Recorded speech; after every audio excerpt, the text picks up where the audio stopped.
Eżis ħutna, wasalna żmien tar-Randan. Iż-żmien tar-Randan irid iwassalna għal ġrajiet kbar ta' dbatija, mewt u qawmien ta' Sidina Ġesu Kristu. Dawn il-ġrajiet huma tant importanti fil-ħajja tagħna li hemm bżonn nirriflettu fuqhom u nħejju għalihom tul dawn l-40 jum li ġejjin.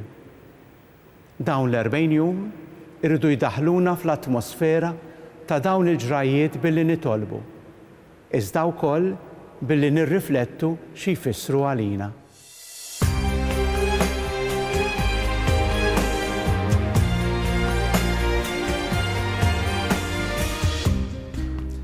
Din is-sena aħna xtaqna li nirriflettu fuqhom fid-dawl ta' kelma Griega, diaspora. Ma nixtiequx li intom tibżgħu minn dan il-kliem, u għalhekk nixtiequ li nfissrulkom din il-kelma. Din il-kelma tfisser eżilju. Hija tindika żmien meta l-poplu Ludi kien qiegħed jgħix fl-eżilju, il-bogħod mingħajr twelidu. Dan ġara f'żewġ mumenti tal-istorja tal-poplu Ludi. L-ewwel wieħed kien meta kienu l-Eġittu.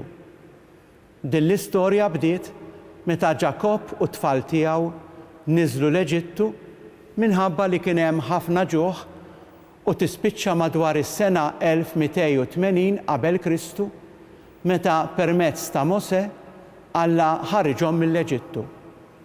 Il-Lut reġgħu rritornaw lejn l-Art Imqazza. Dan nistgħu naqrawh fil-Kodba tal-Esodu u tad-Deuteronomju. It-tieni eżilju kien meta l-poplu Ludi ġie maħud ġewwa l-Babilonja fis-seklu 6 qabel Kristu. U ma damu hemmhekk 50 sena u rritornaw fis-sena 537 qabel Kristu taħt il-Persjani. Dawn iż-żewġ rakkonti huma momenti ta' dbatija kbira, iżda wkoll ta' ferħ kbir. Fiż-żewġ każi kien hemm xi affarijiet li żammew ħajja fil-poplu ix-xewqa li jirritornaw lejn art tagħhom. L-ewwel bħala poplu kienu jiltaqgħu flimkien u jibku dan l-eżilju. Dan nistgħu narawh fis-Salm 137.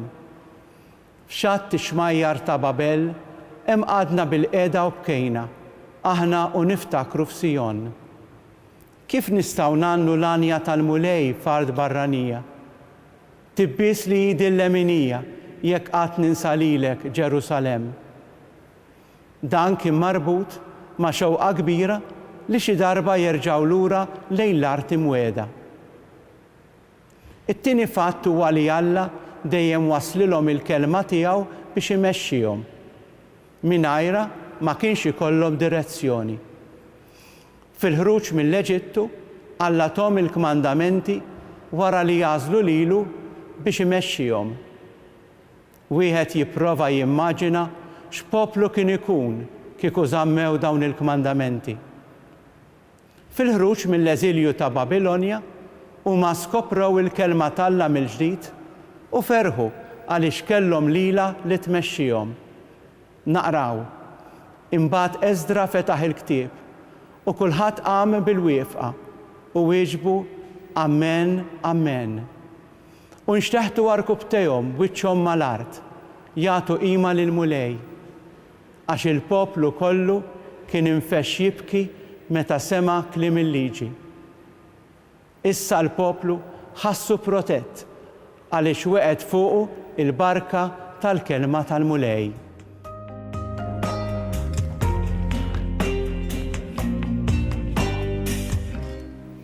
Ġesu meta kien fosta għax ukoll ġo fih innifsu din l-esperjenza tal-eżilju.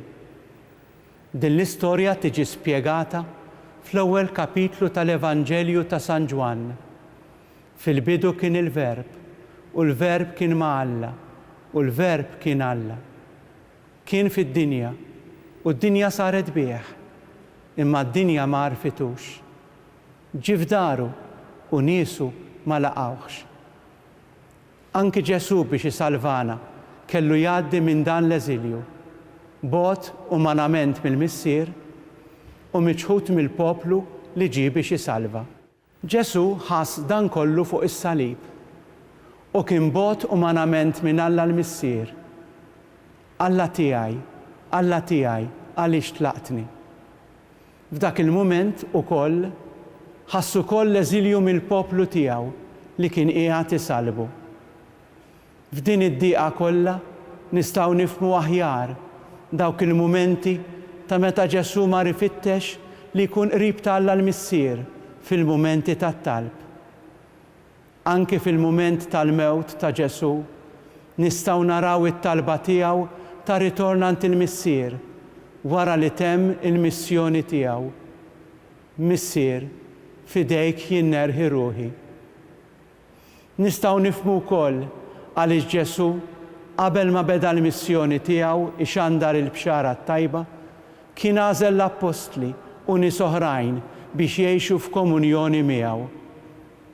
Kien isib il-ferħ tiegħu meta kien ikun imdawwar mill-apostli li kien għażel, ikellimhom fuq Alla l-Missier u fuq it-triq li tridna twassalna għandu. Huwa ċar li Ġesu ried li aħna ngħixu f'komunità għaliex ma nafux li hu ipridka waħdu. Iżda dejjem kien imdawwar mill-apostli maħbubin tiegħu.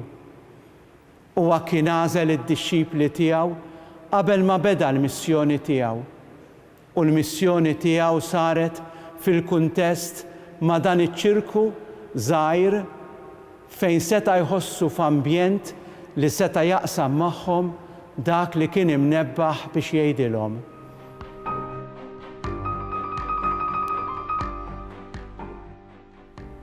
Aħna wkoll irridu ngħixu l-fidi tagħna f'din ir-realtà tal-eżilju.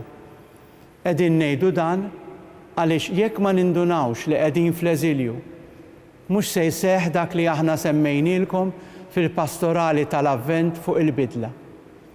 Iż-żmien tar-Randan huwa l-iktar żmien tajjeb biex nagħmlu din il-konsiderazzjoni. Ġesu kien tkellem fuq id-dammiġġani ġodda biex jintefa' fihom inbiġġ ġdid. Aħna nkunu d-dammiġġani ġodda meta nilqgħu din ir-realtà ġdida li permezz tagħha ngħixu fl-istennija tal-ħruġ tagħna mill-eżilju ta' din id-dinja.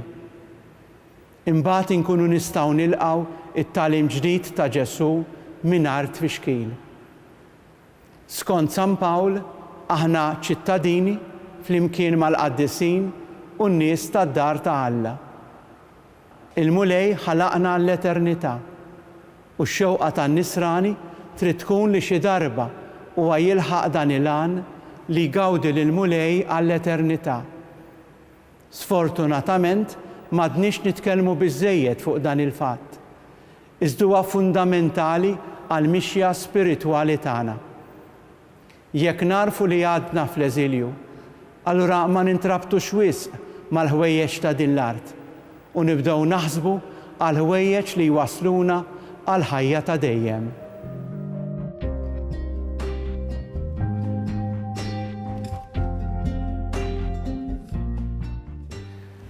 L-eżilju tagħna huwa dak kollu li jbedna minn Alla.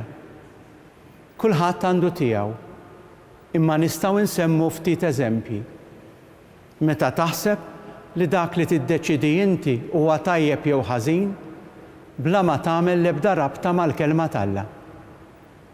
Meta taħseb li f'ħajtek m'għandekx bżonn lill-mulej Ġesu lill-Knisja li ħallilna hu, li f'meta tiltaqa' ma' xi emerġenza, mart, funeral, problema.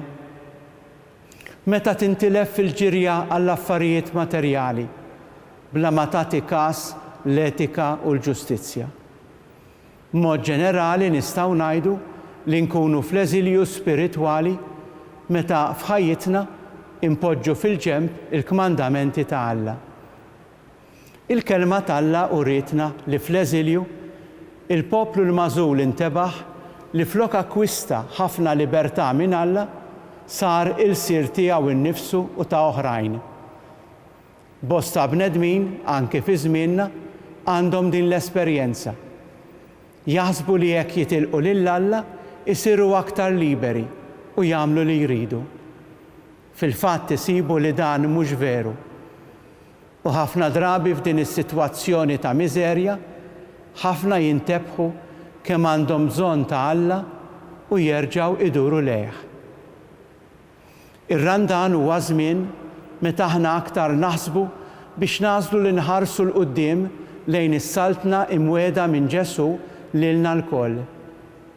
Il-ħsieb fuq il-misteru tal-għid, il-mewt u l-qawmien ta' Ġesu fir-Randan għandu jkun dejjem quddiem għajnejna. Ir-Randan jibda jkollu aktar sens bħala għażla ta' triq li teħodna barra mill-eżilju. Il-ħin tat-talb aktar mis-soltu. Ir-rażan mill-affarijiet purament materjali. Is-sawn minn dak kollu li jxaqlibna lejn il-materjaliżmu. Il-qari tal-kelma t'Alla li fiha triq għall-art imwiegħda. Is-sagrament tar-rikonċiljazzjoni, il-qrar, li jgħinna nifhmu aktar it-tajjeb u l-ħażin fil-ħajja tagħna. Li wieħed jersaq aktar lejn l-Ewkaristija. Dawn huma kollha sinjali ta' bniedem li mhux biss għażel li joħroġ mill-eżilju, iżda li beda jimxi triq li tgħinu jidħol fil-fond fil-ħajja u fil-kultura nisranija. Din hija x-xewqa tagħna għalikom ilkoll. Nibatu fuqkom il-barka apostolika tagħna.